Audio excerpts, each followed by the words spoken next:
ভাঙ্গারি দোকানের কাগজ আর এই স্বাক্ষরকৃত জুলাই সনদের মধ্যে কোনো পার্থক্য নাই। আমরা লেভেল প্লেইং ফিল্ড আইনে দেখতে পাচ্ছি না, কার্যক্রমে দেখতে পাচ্ছি না।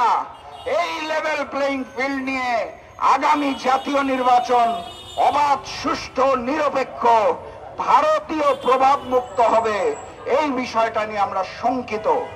আমরা অন্তর্বর্তী সরকারকে স্পষ্ট ভাষায় জানিয়ে দিতে চাই, জুলাই সনদে স্বাক্ষর করেছেন, আপনাদের ধন্যবাদ, কিন্তু এই সনদের কাগজের কোনো আইনগত ভিত্তি নাই। ভাঙ্গারি দোকানের কাগজ আর এই স্বাক্ষরকৃত জুলাই সনদের মধ্যে কোনো পার্থক্য নাই।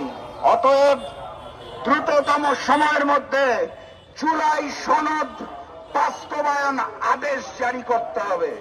সেই আদেশের ভিত্তিতে গণভোটের আয়োজন করতে হবে।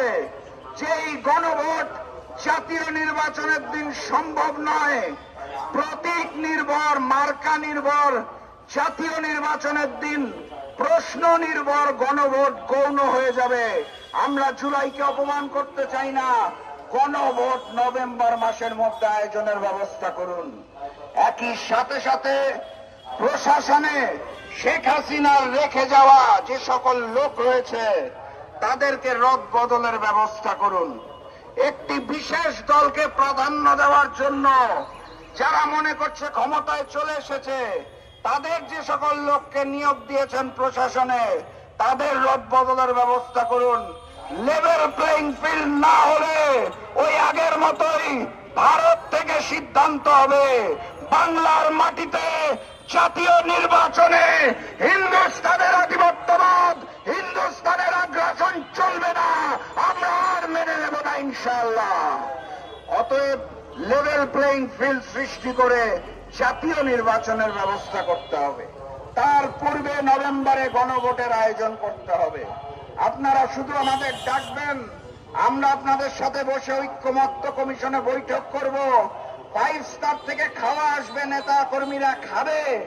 জনগণের ভ্যাট ট্যাক্সের টাকায় 5 স্টারের খাওয়া বহু হয়েছে।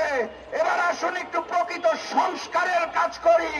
জুলাইকে সম্মান জানিয়ে লেভেল প্লেইং ফিল্ডের মাধ্যমে জুলাই সনদের আইনগত ভিত্তি দিয়ে তার ভিত্তিতে জাতীয় নির্বাচনের আয়োজন করে বাংলার জনগণকে জনগণের সরকার ফিরিয়ে দিতে হবে।